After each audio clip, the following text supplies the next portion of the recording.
ఓం గం గణపతయే నమః. ఐం సరస్వత్యే నమః. ఓం శ్రీ గురుభ్యో నమః. ఓం శరదిందు సమాకారే పరబ్రహ్మస్వరూపిణే వాసరాపీఠనిలయే సరస్వతీ నమోస్తుతే. వీక్షించేటటువంటి ప్రేక్షక అభిమానులందరికీ నూతన సంవత్సరం 2026వ సంవత్సరం జనవరి 1 నుంచి కూడా డిసెంబర్ 31వ తేదీ వరకు ఈ సంవత్సర కాలం అంతా కూడా మనకి అంతరిక్షంలో ఉన్నటువంటి గ్రహాల యొక్క సంచారాన్ని గనక మనం గమనించినట్లయితే ముఖ్యంగా వీటిల్లో ఔటర్ ప్లానెట్స్ అయినటువంటి 4 గ్రహాలు, వాటిల్లో గురుడు, శని, రాహువు, కేతువు.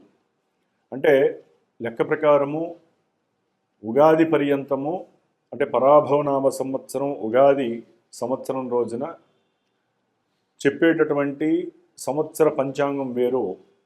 దాంట్లో వర్షలగ్న కుండలి, అలాగే మనకి జగర్లగ్న కుండలి అని దాని ప్రకారము ముఖ్యంగా గ్రహాలకి పట్టేటటువంటి ఆధిపత్యం పోర్ట్ఫోలియోస్ అని ఉంటాయి అన్నమాట. ఆ పోర్ట్ఫోలియోస్ని బట్టి ఏ గ్రహము ఏ రాజుగాను లేకపోతే సైన్యాధికారిగా ఆ విధంగా మేఘాలు ఎప్పుడు వర్షిస్తే ఎంతవరకు పర్వతాల్లో పడతాయి, ఇవన్నీ కూడా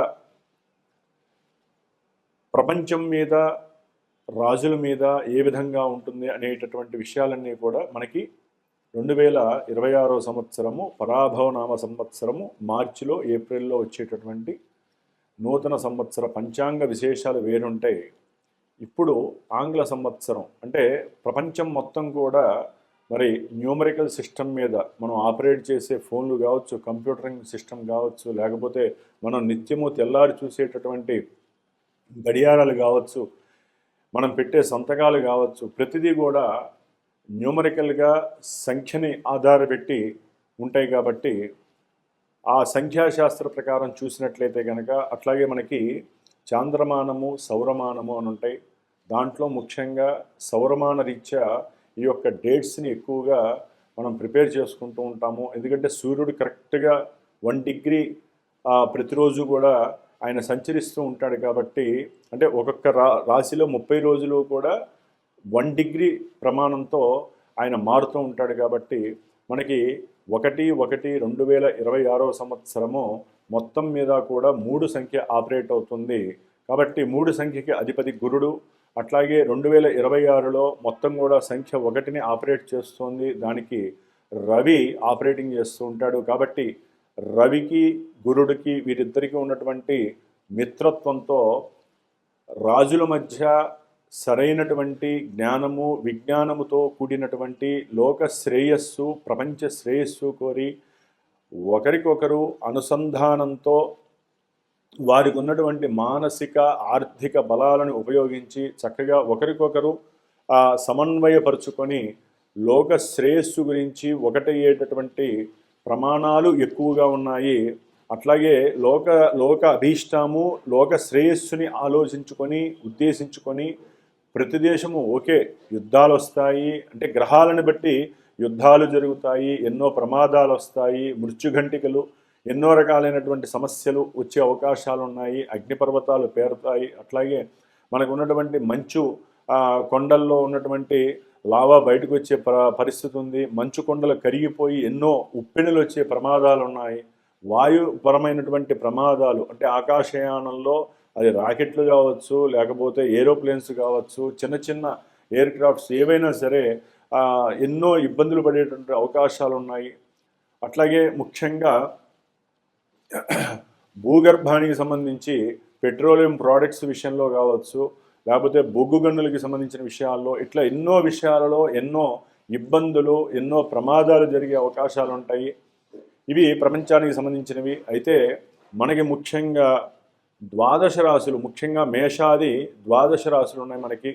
ఆ రాశుల వారికి ఈ యొక్క 2026వ సంవత్సరంలో గ్రహస్థితి ముఖ్యంగా రాహువు, శని, కేతువు, అట్లాగే గురుడు వీరున్నటువంటి స్థానాలు. ఎందుకంటే వీళ్ళు మారుతూ ఉంటారు. గురుడు దాదాపుగా మార్చి 17, 20 తారీఖుల్లో వక్రం ఆపేసేసి రుజుమార్గంలో ప్రయాణం చేస్తూ ఉంటారు ఆయన. దాదాపుగా జూన్ వరకు కూడా ఆయన ప్రయాణం చేస్తూ జూన్న ఫస్ట్ వారంలో ఆయన కర్కాటక రాశి ఉచ్చస్థితికి వస్తారు. ఆగస్టులో మళ్ళీ నక్షత్రం అంటే పుష్యమి నక్షత్రంలోకి మారుతారు. అట్లాగే చివరిలో మళ్ళీ నవంబర్ డిసెంబర్లో ఆయన ఆశ్లేష నక్షత్రంలోకి మారుతారు. ఇట్లా నక్షత్రం మారినప్పుడల్లా కొంతమంది రాశుల వారికి ప్రభావాలు మారుతూ ఉంటాయి. గురుడు ఉచ్ఛలో ఉన్నప్పటికీ కూడా ఆ నక్షత్రానుసారం ప్రభావాలు మారుతూ ఉంటాయి. అట్లాగే శని కూడా దాదాపుగా ఈ జనవరి 20వ తేదీ నుంచి సొంత నక్షత్రంలో గడువు పెడుతున్నారు. మరి శని యొక్క నక్షత్రాలైనటువంటి శని యొక్క రాశుల్లో కుంభరాశిలో రాహు అనేటటువంటి పాపగ్రహం ఉంది. కాబట్టి ఇక్కడ బలము అనేటటువంటిది ఎక్కువగా ఉంది శనీశ్వరుడికి. కాబట్టి రాహుకేతువులు కూడా ఆయన కూడా రాహు అనేటటువంటి సొంత నక్షత్రంలో దాదాపుగా సెప్టెంబరు అక్టోబర్ వరకు ఉంటారు. మరి ఆ తర్వాత ధనిష్టలోకి వచ్చినప్పుడు కొన్ని ఇబ్బందులు. మరి ప్రజెంటు జనవరి ప్రకారం చూస్తే కనుక జనవరి నుంచి మే 1 మే 15 వరకు కూడా గ్రహస్థితులన్నీ కూడా ఇటు ధనస్సు, మకరము, కుంభము, మీనము ఈ యొక్క రాశుల్లోనే గ్రహాలన్నీ సంచరిస్తున్నాయి. అంటే దాదాపుగా పుణ్యఫలాలు ఇచ్చే ధనస్సు రాశిలో చతుర్గ్రహ కూటమి ఏర్పడుతోంది.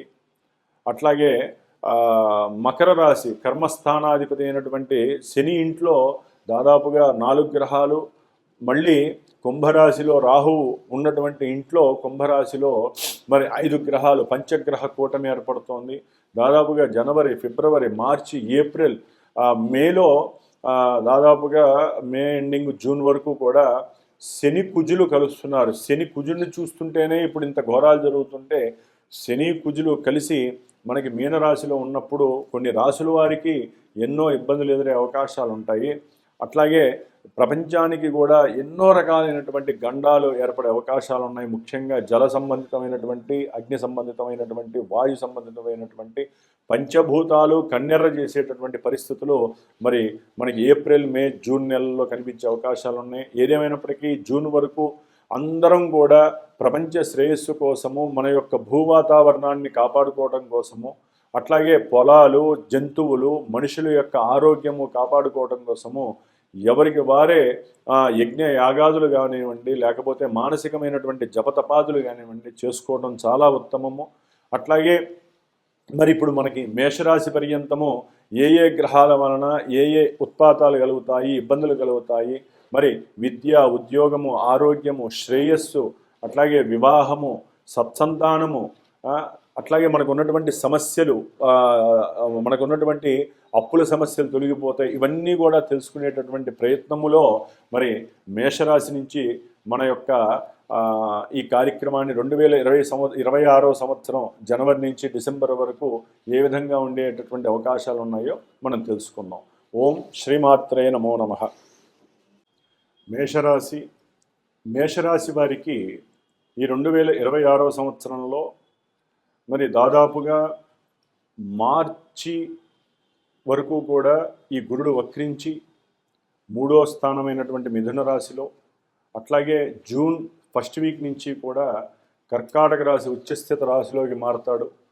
మరి అట్లాగే శని భగవానుడు మనకి ఈ మేషరాశి వారికి 12వ స్థానంలో ఉండటము, ఏలినాటి శని ప్రభావం చాలా తీవ్రతరంగా ఉండటము, అట్లాగే లాభంలో ఉన్నటువంటి రాహువు సొంత నక్షత్రంలో ఆగస్టు వరకు ఉండి తర్వాత ధనిష్ఠా నక్షత్రంలోకి మారుతాడు ఆగస్టు నుంచి డిసెంబర్ వరకు కూడా. ఆ సమయంలో ఎన్నో రకాలైనటువంటి ఇబ్బందులు, సమస్యలు కూడా కలగడానికి అవకాశాలు ఉన్నాయి. కేతువు పంచమంలో మరి తన యొక్క సొంత నక్షత్రంలోకి ఈ ఫిబ్రవరి, మార్చి తర్వాత తన యొక్క సొంత నక్షత్రంలోకి వస్తాడు. కాబట్టి ఈ గ్రహస్థితి రీత్యా చూస్తే మిగతా గ్రహాలు ఈ యొక్క కొన్ని రోజుల్లో అంటే 30 రోజుల్లో, 40 రోజుల్లో మారేటటువంటి గ్రహాలు ఉంటాయి. కాబట్టి ఆ గ్రహాల యొక్క సిచ్యువేషన్స్ని బట్టి ఈ మేషరాశి వారికి ఎన్నో రకాలైనటువంటి ఫ్లక్చువేషన్స్, బ్యాలెన్సింగ్లు తప్పడము ఇలాంటివన్నీ జరుగుతాయి.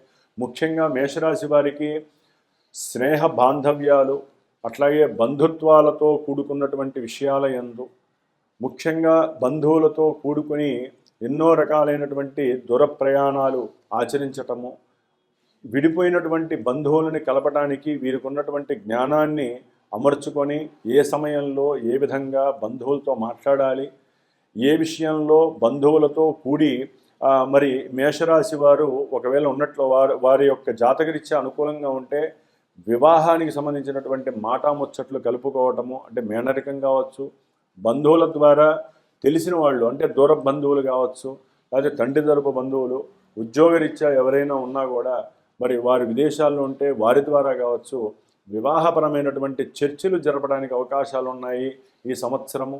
అట్లాగే ఏదైనా సరే ఉద్యోగరీత్యా కావచ్చు, చదువురీత్యా కావచ్చు, వీరు ఈ సంవత్సరంలో కాస్త దూర ప్రాంతాలకు వెళ్ళే అవకాశము, అంటే ఈ దేశంలోనే కొత్త ప్రదేశాలలో ఏ ఎంబీఏ చదవటము, లేదా ఎంటెక్ చదవటము, ఇలాంటి విద్య గురించి అవకాశాల కోసము వెతుకులాడటం అనేటటువంటిది జూన్ తర్వాత వీరికి కనిపిస్తుంది.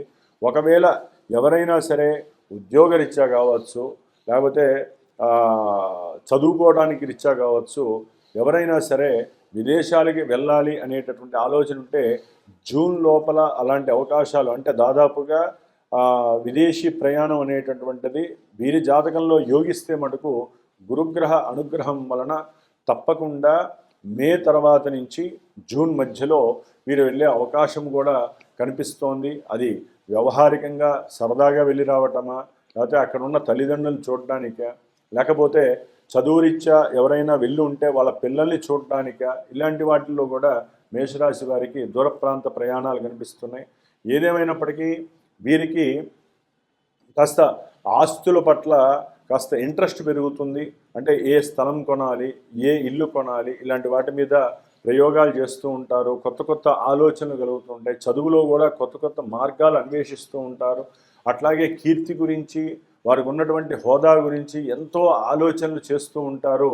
ఈ సంవత్సరం అంతా కూడా జూన్ తర్వాత వీరు తప్పనిసరిగా రియల్ ఎస్టేట్కి సంబంధించి వ్యాపారాలు కానివ్వండి, లేకపోతే విదేశాల్లో ఉన్నట్లయితే వారైనా సరే రియల్ ఎస్టేట్ అంటే ఏదైనా భూములపైన కానీ, ఏదైనా ఒక పెద్ద గృహం కట్టుకోవాలనే ఆలోచన పరంగా కానివ్వండి, తప్పకుండా బ్యాంకింగ్ సంస్థ నుంచి లోన్లు తీసుకునే అవకాశం ఉంటుంది. అట్లాగే వీరికి ఆకస్మికంగా తల్లిదండ్రుల యొక్క ఆస్తి కలిసి రావటము, దాన్ని పెట్టుబడిగా పెట్టి ఏదైనా వ్యాపారంలో విస్తృతంగా వ్యాపారాన్ని వృద్ధి చేసి ధనాన్ని ఆర్జించాలనేటటువంటి విషయం పైన కానీ మంచి చేసుకునే అవకాశాలు ఉంటాయి. ముఖ్యంగా ఏదైనా సరే ఆస్తులకు సంబంధించి కోర్టు సంబంధిత ఇష్యూలు ఉంటే ఒక్కోసారి వీరికి ఏలినాడి శని ప్రభావం వలన జైళ్ళకి వెళ్ళే అవకాశము, పోలీస్ స్టేషన్లు జైళ్ళకి వెళ్ళే అవకాశం ఉంటుంది. నరఘోష అనేటటువంటిది అయితే కనుక వీరికి చాలా ఎక్కువ అవుతుంది జూన్ నుంచి. ఎందుకంటే చదువులో కావచ్చు, ఉద్యోగ రంగంలో కావచ్చు, వివాహపరంగా కావచ్చు, సక్సెస్ రేట్స్ అనేవి వీరికి ఎక్కువగా కలుగుతున్నాయి. అయితే ఏంటంటే రాహు యొక్క ప్రభావం చాలా అనుకూలంగా ఉంటుంది వీరికి. ఈ సంవత్సరంలో ఒక 7-8 నెలల తర్వాత, అంటే జూలై ఆగస్టు తర్వాత వీరికి అనుకోకుండా ఆకస్మికంగా చక్కటి లాభాలు కలిగే అవకాశం ఉంటుంది. అంటే ఏదైనా ఆరోగ్య విషయంలో దీర్ఘకాలిక అనారోగ్య స్థితులు ఉంటే కనుక అవన్నీ కూడా కాస్త ఉపశమనం కలిగేటటువంటి అవకాశాలు వీరికి కనిపిస్తాయి. కాకపోతే మేషరాశి వారికి ఈ మే జూన్ వరకు కూడా కొంచెం జాగ్రత్తగా ఉండాలి. ఎందుకంటే ఉద్యోగ వ్యవస్థల్లో ఎన్నో అప్ అండ్ డౌన్స్ వస్తాయి. వీరు చేసేటటువంటి ఉద్యోగాదుల్లో వీరి కింద పనిచేసే వారి వలన వీరికి ఎన్నో సమస్యలు తలెత్తి ఒక్కోసారి ఉద్యోగాలు పోతాయి. కొంతమందికి ఉద్యోగాలు ఉన్నత స్థితిని పొందే అవకాశం ఉంటుంది. ఎందుకంటే మిగతా గ్రహాల యొక్క సిచ్యువేషన్ ఆలోచిస్తే కనుక దాదాపుగా జూన్ నెల వరకు కూడా చాలా టఫ్ సిచ్యువేషన్స్, అంటే శని రాశుల్లో నడుస్తూ మొత్తం రాహు ఆక్యుపై చేస్తాడు. కాబట్టి వారి యొక్క జాతకంలో కనుక గ్రహస్థితులు అనుకూలంగా ఉంటే కొంతమందికి అప్ లెవెల్స్ వస్తే, కొంతమందికి ఉన్నవాళ్ళు కూడా డౌన్ అయ్యే అవకాశాలు ఉంటాయి మేషరాశి వారు. కాబట్టి జాతక పర్యవేక్షణ చేసుకుంటూ ఆ జాతకంలో దశలు అంతర్దశలు అనుకూలంగా ఉన్నాయనుకోండి, ఇక్కడ ఆ గ్రహాలు ఈ గ్రహాలు కనుక మ్యూచువల్గా అండర్స్టాండింగ్గా ఉంటే తప్పకుండా వీరికి అభివృద్ధి ఖాయమనే చెప్పాలి. కాకపోతే ఏలినాడి శని ప్రభావం వలన బంధువులతో సమస్యలు, గొడవలు, కొట్లాట్లు, కోర్టు సమస్యలు అయితే కనుక జూన్, జూలై తర్వాత, ఆగస్టు తర్వాత వచ్చే అవకాశాలు ఉంటాయి. ఏలినాటి శని ప్రభావం తీవ్రతరంగా ఉంటుంది. అట్లాగే ఇప్పుడు వృత్తి ఉద్యోగాదుల్లో మాత్రం జూన్ లోపల తప్పకుండా ప్రదేశ మార్పులు ఉండే అవకాశాలు అయితే వీరికి తప్పకుండా ఉన్నాయి. సంతాన విషయంలో జూన్ తర్వాత వీరికి శుభవార్త వినే అవకాశము ఉంటుంది. అట్లాగే గృహపరమైనటువంటి విద్యార్థులకి చాలా చాలా అనుకూలమైనటువంటి పరిస్థితి, తల్లి నుంచి మంచి ఆదరణ కలిగే అవకాశాలు ఉన్నాయి. కాబట్టి ఏదేమైనప్పటికీ కూడా జూన్ వరకు కూడా వీరు ముఖ్యంగా ఆరోగ్య విషయంలో, సంతాన విషయంలో, ఉద్యోగ విషయంలో, దూర ప్రాంతాలకు వెళ్ళే విషయంలో, కర్మ ప్రారంధాలు అనుభవించే విషయంలో, ముఖ్యంగా వ్యాపారస్తులైతే కనుక నమ్మి పెట్టుబడులు పెట్టేటటువంటి విషయంలో భాగస్వామ్యము అంటే భార్యాభర్తలు కావచ్చు, లేకపోతే ఒక వృత్తి ఉద్యోగాలు చేసే వాళ్ళల్లో ఏదైనా వ్యాపారస్తులు కాస్త భాగస్వామ్యం వైపు వెళ్ళేటప్పుడు ఆ గ్రహస్థితిని బట్టి మీరు ఎప్పటికప్పుడు నెల దాన్ని బేరీజ్ వేసుకుంటూ ముందుకు వెళ్ళాలి. లేకపోతే ఇబ్బందులు ఎదురే అవకాశం ఉంటుంది. కుటుంబంలో ఉన్నటువంటి సమస్యలు వస్తాయి. ఎప్పటి నుంచో ఉన్నటువంటి కొన్ని ఇల్లీగల్ సమస్యలు కూడా మిమ్మల్ని బాధ పెట్టే అవకాశము, భార్యాభర్తల మధ్య అభీష్టాలు చెదిరిపోయి సమస్యలు ఒక్కోసారి వచ్చే అవకాశం ఉంటుంది. ఇవన్నీ కూడా ఫ్లక్చువేషన్స్ అనేటటువంటిది ఆ గ్రహాలు రాహువుతో శనితో కలిసినప్పుడు తప్పకుండా జూన్ వరకు కలిగే అవకాశాలు ఉన్నాయి. ప్రయాణాల యందు కొంత జాగ్రత్త తీసుకోవాలి. పెట్టుబడులు పెట్టేటప్పుడు మాత్రము ఆలోచన చేసి గురువుల్ని సంప్రదించి మీ జన్మజాతకాల ద్వారా కానీ, లేకపోతే మీ నక్షత్రాల పరంగా కానీ, లేకపోతే ప్రశ్నాశాస్త్రం ద్వారా మాత్రమే మీరు ముందుకు వెళ్ళండి. తప్పకుండా మేషరాశి వారు ఆ హనుమంతుడి యొక్క ఉపాసన చాలా ఉత్తమమైనటువంటి చర్య మీకు. కాబట్టి హనుమంతుడి ఉపాసన చేయండి. గణపతి ఆరాధన ప్రతినిత్యము చేయటం విశేషప్రదము. ఓం గం గణపతయే నమో నమః.